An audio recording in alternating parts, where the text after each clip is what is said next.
folks, Riley here, and I'm sitting down with Adam from Holosun. We're taking a look at a bunch of new products from Holosun at this year's SHOT Show 2022. Especially things that I think will be appealing to those of you that are concealed carrying with optics. A couple of new things in the lineup here that are designed, very specifically to make things smaller footprint, easier to conceal, but still high quality. Enclosed optics, all the rage, right? And you guys are you continue to push that to the next level. So tell us what we got here. Yeah, so first off, thanks for coming by the booth. We're always excited to have concealed carry in. You guys do great stuff. And so here at SHOT Show 2022, we have a lot of great new offerings. We'll start with the one that has the most technology built in that we've ever done in a single optic, and that's this guy right here. And so that is the SCS, or solar charging sight. And for size comparison, this is the 509, which everyone kind of knows and loves. We'll talk about the other optics, right. But that's a size comparison kind of for that. Yeah. Now, what's cool with the SCS is that this one is actually specifically milled for each gun. So if you have a Glock MOS, or you have a IWI Masada, or you have a SIG, or an H&K VP9, it's made for that gun. Now there's a reason for that, and that is that when we look at it from this side-looking view right here, it's a very thin optic. And because it's milled directly for the gun you have, there's no plates necessary. Yeah. So direct attaches directly to the gun, and the great thing is, which I know I personally love, your iron sights now work through the optic. Yep. So that means you don't have to get suppressor height sights, new sights, have them put in by a gunsmith. This allows you to use all what you already have. The other really cool thing is, as everybody's probably noticed by now, you're not seeing a battery tray on this optic on either side. That's because there is no external battery. There's a built-in internal battery charged by the solar panel here at the rear of the optic. Right. Now, even if you have to go from a full charge and you say, I'm a vampire, a troll in a cave, I never go outside, never see daylight, that will still give you 20,000 hours of battery life, roughly. So that's more than 2 years. So even if for some reason you are that troll in the cave, you have about 2 years before you need to go outside and get a little sunlight for your skin. Right. Now the other cool thing is, from the side over here, you see that little white square there, rectangle. That is the only button on the entire optic. That button does two main functions. One, it changes your reticle, because our multiple reticle system is in this optic. And two, it allows you to turn the optic off for long-term storage if you're going to put it in the safe and say, hey, I'm not going to use it maybe for a couple months or a couple days. Right. You can do that. One thing, I'll stop you there just real quick. When I see little buttons like that, as a dude with kind of like fattish fingers, and stuff, I immediately go like, ooh, I don't know if I'm going to be able to articulate that button well enough for it to function. But actually, at the range, I played around with that, and it works surprisingly easily. So it's got a nice, it's got the right amount of feedback as a button for you to know you're actually clicking it. Yeah, and we had, what I noticed, kind of what you just mentioned, was some guys have some larger hands, but also the guys that had gloves on, who were walking around with their tactical gloves on, whatever they had. Sure. They didn't have any problems either. Because we walk around with tactical gloves. Yes, that's how some people will do range day here at SHOT Show. They do booth day that way sometimes too. So you do have that ability there to change things relatively easily. Yeah. The other really cool thing is, someone's probably already thinking in their head right now, so it has no buttons except for one. That button doesn't change brightness. So how in the heck do I change my brightness? So this one has an auto-adjusting ambient brightness setting. Now the good thing here is, we built in, and this is where a lot of technology comes in, we made multiple sensors merge together and then say, here's the light you need. So as an example, at SHOT Show Range Day, where you were there, we were underneath an overhang, and then you were shooting out into a really bright area out in front of you. So now because of that, normally the optic would say it's super dark. The brightness can be super low. This one instead said, hey, it's super dark here, but it's super bright where I'm looking at. So it increased the brightness to account for that. And I had a lot of people who were like, this is never gonna work. You guys are idiots. And then they go to range day, and every single one of them, not even joking, every one of them said, I had no issues with the brightness. And I said, I know, right? It was huge. It is a titanium build as well. It's the current one. And it's gonna be a great feature because obviously very thin optic, concealed carry guns get beaten around a little bit. Yep. It's a great build structure for that as well. So it'll be both red reticle and green reticle. You choose obviously what you want, red or green. And that's the Holosun SCS, or solar charging sight. Yeah, and I will say, to the point about its auto-adjusting capability, I'm a little bit hesitant hearing something like that as a specification because I've experimented with some of those other optics that do that before.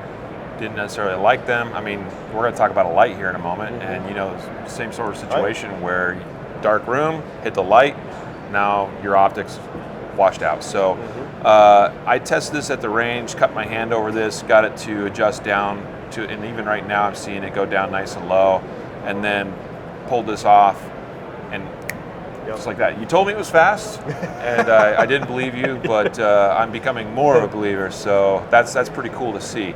And the approach to however it is that you will have that sensor, because I'm looking at it, sometimes I can see where those things would be placed. I don't know where that is, but that's cool because what's downrange is the lighting that is important. Right, and one thing I'll also mention about that optic is someone probably is already thinking to themselves, okay, so what if that battery is like my phone and it slowly has less charge over time? Even the full charge becomes less than a full charge. So if you survive the zombie apocalypse, we're all cool kids, so we are going to survive the zombie apocalypse. I will obviously still be at the shop at Holosun too. You can then send this through zombie apocalypse mail. It is manufacturer serviceable, so we can change the battery out, put a new one in, and get you right back up and running and gunning for the zombie apocalypse.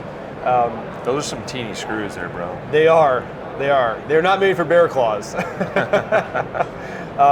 Our next optic, and probably the ones I'm super excited about, besides the SCS, is the Holosun EPS Carry. And so I've got a Glock 43. I do like my Glock 43, but I wanted an enclosed emitter because belly button lids, all that stuff, you know, the toe jam that comes out of you, stuff lit, everything gets into those optics, and it can clog up your emitter. It can, you know, you get little flakes of stuff on the glass. Yep. So this is an enclosed emitter for single stack guns. This does fit our 507K and 407K footprints. And to give an example here, this is our 509 that most of you guys know. That's a size comparison right there. It's still a good size optic, but it is smaller and more streamlined for that for the single stack gun. Now, it overhangs a slight amount, but not much. You really can't even notice it overhangs at all. So that's about the size, give or take, of a Glock 43 as an example.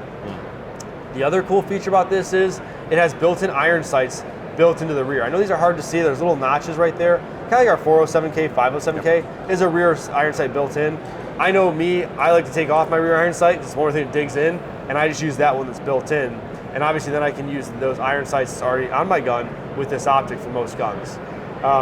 This does have a new reticle for us. This has a 6 MOA dot. Obviously, for the most part, some of you guys might be a little bit cooler than I am. I'm usually not shooting 100 yards with my Glock 43. Right. So it's been nice having a larger dot for that optic specifically. You still get all the great features you love about our 509, like the solar failsafe up top and the side-mounted battery, as well as the durability Holosun is known for. And is this a 1632 battery? Yes, 1632 that everybody knows and loves. Great battery life, obviously depends on your settings, your brightnesses. I tend to run mine probably more towards the top end of brightness, just as a precaution. And then let's talk about the adjustment really quick. Yeah, so the adjusting, so you have the plus and minus button on the side of there. You also obviously can have the solar failsafe if your battery dies, or if you do run in the solar mode, which you hold down the plus button for about 10 seconds, that'll go solar mode only. Then you get about 3 brightness setting adjustments. But for the average brightness setting adjustment, if you're using battery power, you have 10 settings.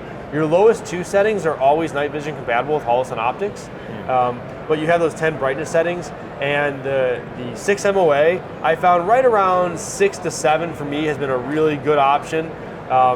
If it's a super bright day, you might get to 8, 9, 10, but I've noticed that dot's so big, it's very nice for that concealed carry style, that the 6, 7, 8 area is great for me. Yep, and I agree with you. I like big dots on it. Big dots, they don't lie.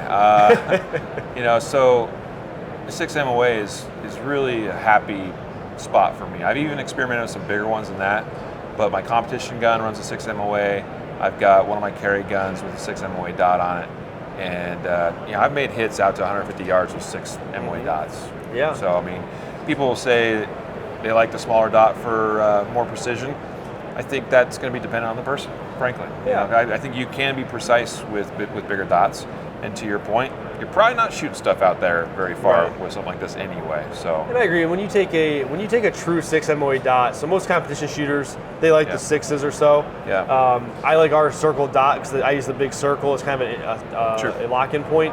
When you do those 6 MOA dots, it's still a small dot when you look at a human being and any kind of like close distance combat type stuff. It's still a very small dot in the grand scheme of things. It's not. It's not you look at it takes up a whole body or a whole chest. It's still but it's enough where it grabs your attention and says that's where I'm putting rounds on flesh.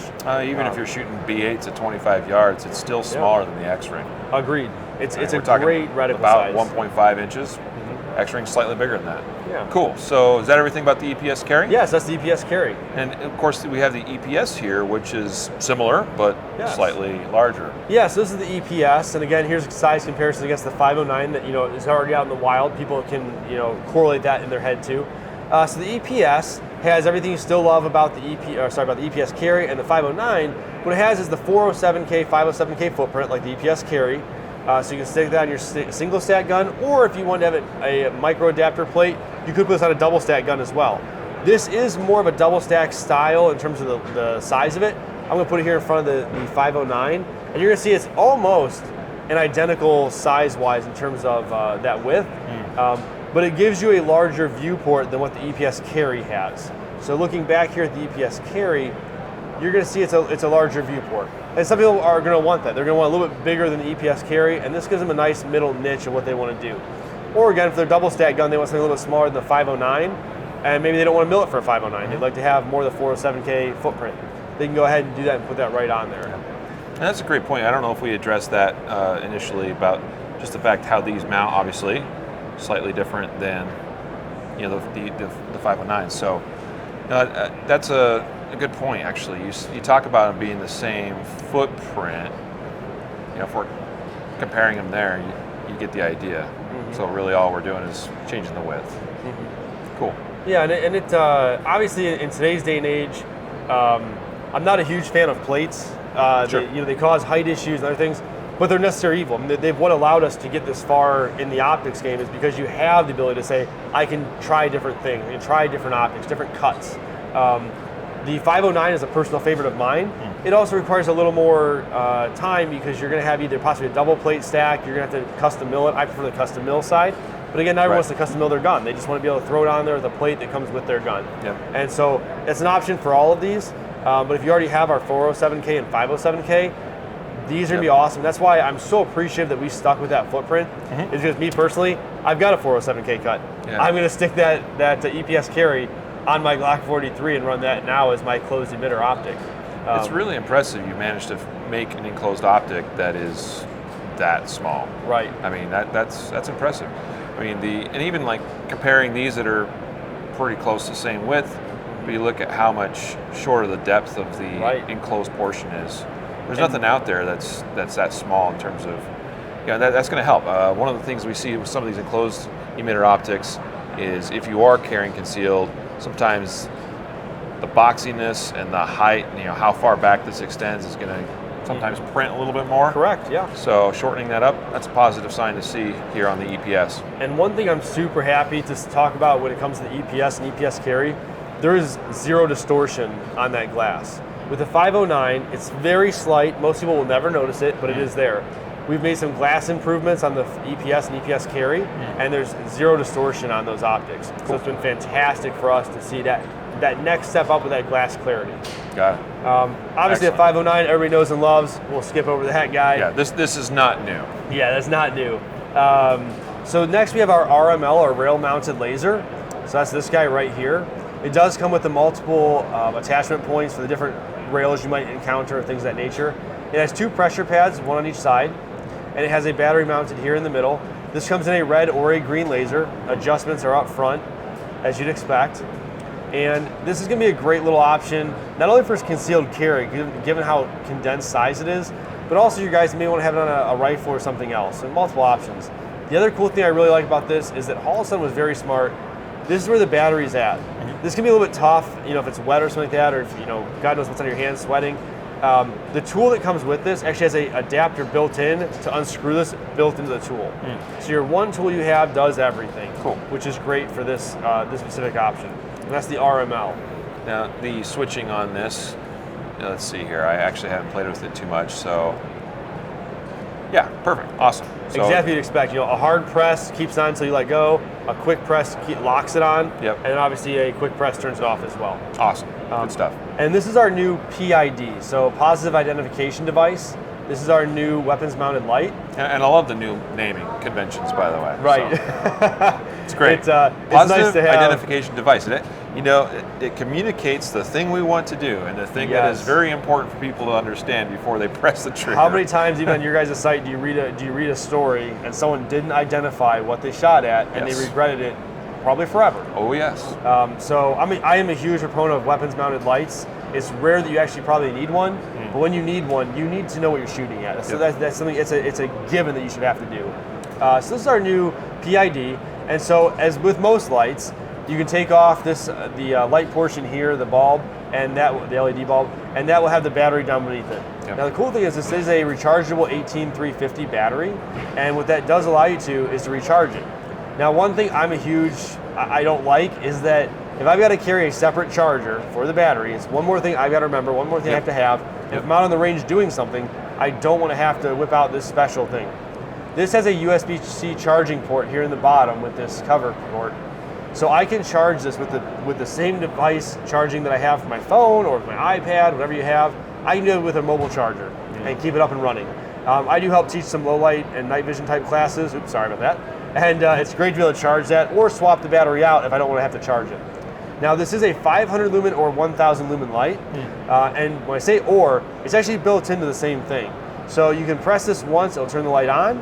If you press both of these together, the two pressure switches on either side, if you press and hold those together, it'll cycle through the light. So you go from 500 to 1000 back to 500. And that's been a great feature because there's times where you want 1000, there's times where you might want 500, depending on maybe who you are, what you do. So mission specific. But again, if you just want 1000, you just leave it on 1000. On 500, you just leave it on 500. So this is our new P.ID. Super excited about this. The typical run times you'd expect, give or take 2 to 3 hours on the 1000 and 4 to 6 on the 500. Oh, okay. Wow. So really decent long run time on those. So that's our new P.ID. Excellent. Cool. Some great options from Holosun this year, 2022.